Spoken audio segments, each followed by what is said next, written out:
मागणीसाठी प्रहारचे संस्थापक अध्यक्ष बच्चू कडू हे उपोषणास बसले आहेत।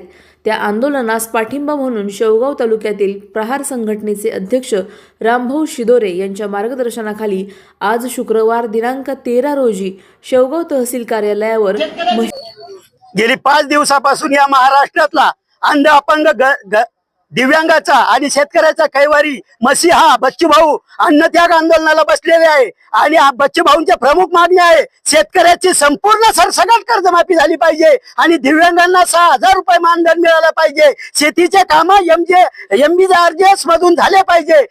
पेरणी ते कापणीपर्यंतचे काम शासकीय यंत्रणेमार्फत झाले पाहिजे। या प्रमुख मागण्या घेऊन बच्चू कडू या ठिकाणी आंदोलनाला बसलेले आहे। परंतु गेली 6 महिन्यापासून शेतकऱ्याचा उतारा कोरा कोरा कोरा म्हणणारा देवेंद्र फडणवीस शेतकऱ्यांना नादी लावण्याचं काम करतोय, शेतकऱ्यांना झुलवण्याचं काम करतोय, पण शेतकऱ्याला घोडा लावण्याचा विचार त्याचा दिसतोय। पण साहेब, आज आम्ही हेल्या घेऊन आंदोलनाला आलेलो आहे आणि तुम्ही जर आम्हाला घोडा लावणार असला तर आम्ही हेल्या तुम्हाला लावल्याशिवाय राहणार नाही, हे ध्यानात ठेवा। ही शेतकऱ्याची जाते तुमच्यावर उलटल्याशिवाय राहणार नाही आणि म्हणून आमची स्पष्ट मागणी आहे, बच्चू कडूच्या अन्नत्याग आंदोलनाचा विचार करा आणि शेतकऱ्यांना लवकरात लवकर कर्जमाफी द्या, अन्यथा शेवगाव तालुक्यामध्ये उद्यापासून उग्र स्वरूपाचे आणि वेळोवेळी आंदोलन होईल, याची प्रशासनाने दखल घ्यावी। धन्यवाद।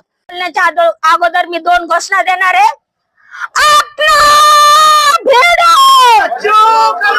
भारत माता की वंदे।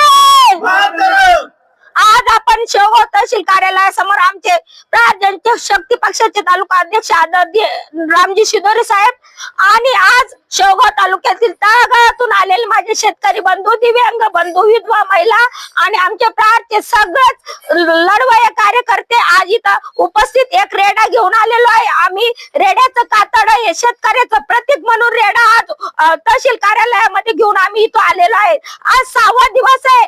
आमचा प्राण, आमचे श्वास, सगळ्या जनतेचे शेवटच्या घटकाचे तारणहार नामदार दिव्यांग हृदय सम्राट बच्चू कडू त्यांच्या पोटात अन्नाचा एकही कण नाही। 6 महिने झाले आम्ही वेळोवेळी वेगवेगळ्या प्रकारचे जीव घेणे आंदोलन करत आहोत। आमच्याशी कूटनीती करून विधानसभेमधला आमच्या नेत्याचा आवाज यांनी दाबला, पण महाराष्ट्रातील सर्व घटकाचा आवाज हे सरकार दाबू शकत नाही। म्हणून आजची शेवटचा अल्टिमेट आहे, उद्यापासून जिल्हाभर तालुकाभर कोणत्याही ठिकाणी आम्ही सरकारला कोणताही काम करू देणार नाही आणि आमचा प्रत्येक कार्यकर्ता बच्चू भाऊचा एक गुण घेऊन रणांगणात उतरलेला आहे। भाऊच्या केसाला जरी धक्का लागला तरी आम्ही